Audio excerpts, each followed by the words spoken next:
अस्सलाम वालेकुम, I am doctor Mubashar. आज हम डिस्कस करेंगे अपने व्यूज़ की तरफ से सबसे ज़्यादा पूछे जाने वाले सवाल को। इस सवाल का जवाब मेरी वीडियोस में मौजूद तो है, लेकिन स्टिल मैं समझता हूँ कि अभी मेरे नाज़रीन में इसके मुतल्लिक़ थोड़ी सी कन्फ्यूजन या बेचैनी या परेशानी पाई जाती है। अभी वो टोटली इस पे क्लियर नहीं है। तो आज मेरी कोशिश होगी कि इसको मुकम्मल तौर पे थोड़ी सी मज़ीद इसकी वजाहत की जाए, ताकि आपकी कन्फ्यूजन इसके मुतल्लिक़ जो है वो ख़त्म हो सके। सवाल ये है कि फास्टिंग ब्लड शुगर लेवल की नॉर्मल रेंज कितनी है, और नॉर्मल से ज़्यादा रेंज कितनी होती है, और कितनी रेंज पे हमें मेडिसिन लेनी चाहिए। देखिए, नॉर्मल फास्टिंग ब्लड शुगर की रेंज जो है ये 65 टू 99 है, और जितना आप इसके सेंटर में रहेंगे, जो सेंटर इसका बनता है वो तकरीबन 78 टू 88, जितना इसके सेंटर में आपकी रीडिंग आएगी फास्टिंग, उतना वो ज़्यादा बेहतर होगी। अगर जितनी इसकी अपर लिमिट के नज़दीक आती है तो इसका मतलब ये है कि किसी वक्त भी ये अपर लिमिट क्रॉस कर सकती है, तो आपको कोशिश करना चाहिए तो उसको सेंटर के अंदर रखें। दूसरा ये है कि ब्लड शुगर फास्टिंग टेस्ट करने का बेस्ट मेथड ये है कि आपने जो कुछ खाना है वो रात 9 बजे से पहले पहले खाएं, और सुबह 9 बजे अपनी ब्लड शुगर फास्टिंग चेक करें। जो लोग ज़्यादा लेट तक खाते हैं, 12, 1, 2 बजे तक खाएंगे और सुबह 10, 11 बजे चेक करेंगे, तो उनकी फास्टिंग ब्लड शुगर ज़्यादा आएगी।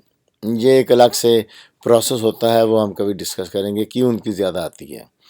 अब ये है कि अगर किसी की ब्लड शुगर, अक्सर सवाल लोगों ने किए हैं कि उनकी 100 से ऊपर रहती है, और एक दफ़ा चेक की थी 100 से ऊपर, अगली दफ़ा 100 से नीचे।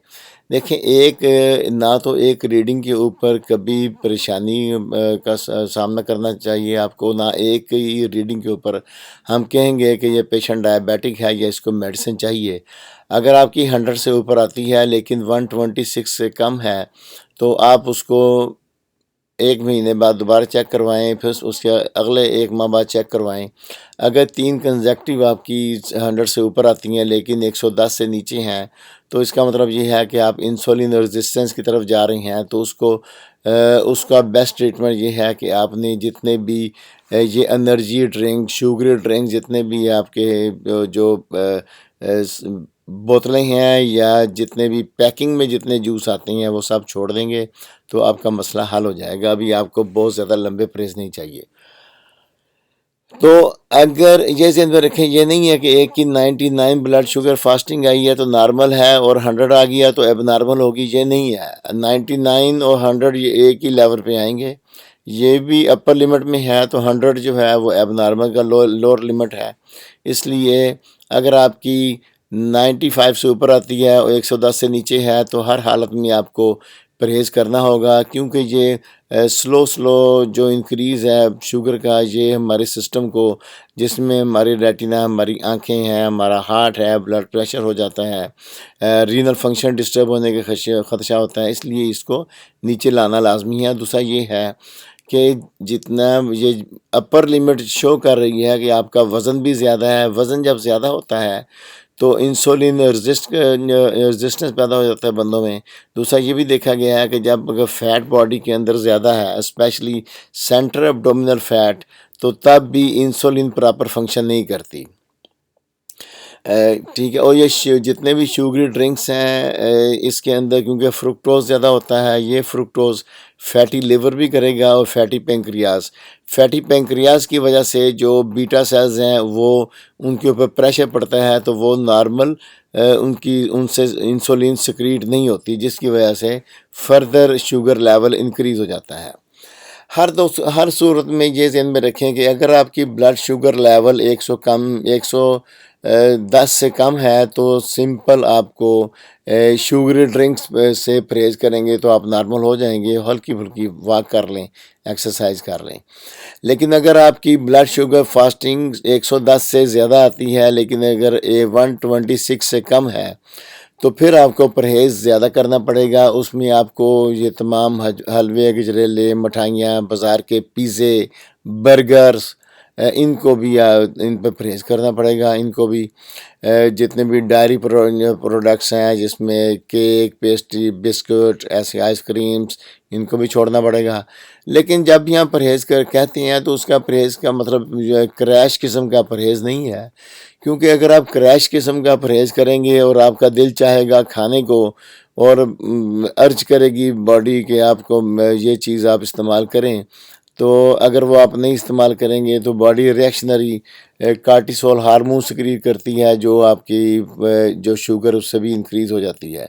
اس لیے جب آپ پرہیز کی بات کرتے ہیں تو پرہیز میں یہ ہے کہ آپ ایک دن رکھ لیں کہ میں ہفتے میں ایک دن میں نے میٹھا کھانا ہے، یا یہ چیزیں جتنی بھی ہیں جس میں پیسٹری، حلوے، گجریلے، مٹھائیاں، کولڈ ڈرنکس، ان میں سے کوئی ایک چیز میں نے ایک ہفتے میں لینی ہے، سنڈے کے سنڈے میں نے استعمال کرنی ہے. بس اس میں یہ کام نہیں کرنا کہ ایک دن سنڈے کو بوتل پی لی، منڈے کو پیسٹری کھا لی، ٹیوزڈے کو آپ نے کیک کھا لیا، پھر آپ نے وینسڈے کو جوس پی لیا.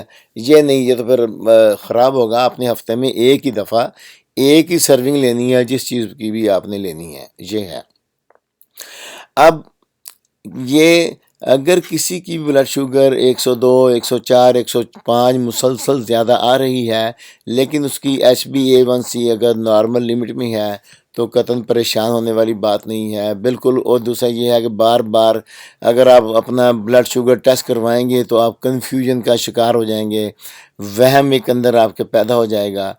اس لیے اگر آپ کو یہ پرابلم ہے تو اپنا بلڈ شوگر 6 ماہ بعد چیک کروا لیں، یا سال میں ایک دفعہ 6 ماہ بعد چیک کروائیں جن کی 100 سے زیادہ رہتی ہے. تو انشاءاللہ تعالیٰ یہ تھوڑا بہت پرہیز کریں گے، ہلکی پھلکی ایکسرسائز کریں گے تو آپ کا پرابلم سیٹل ہو جائے گا. لیکن اگر مسلسل آپ کی ریڈنگ 2-3 ریڈنگ آپ کی فاسٹنگ 126 سے زیادہ آتی ہے، پھر آپ نے HbA1c چیک کروائیں. اگر وہ HbA1c کا لیول بھی ہائی آتا ہے تو پھر آپ کو پرہیز کے ساتھ ساتھ میڈیسن لینی پڑے گی. Thank you, thanks for watching. انشاءاللہ تعالیٰ امید ہے سمجھ آ گئی ہوگی. پھر بھی کوئی اگر آپ کو کنفیوژن ہے تو آپ لازمی کوئی سوال پوچھیں. انشاءاللہ تعالیٰ see you in the next video.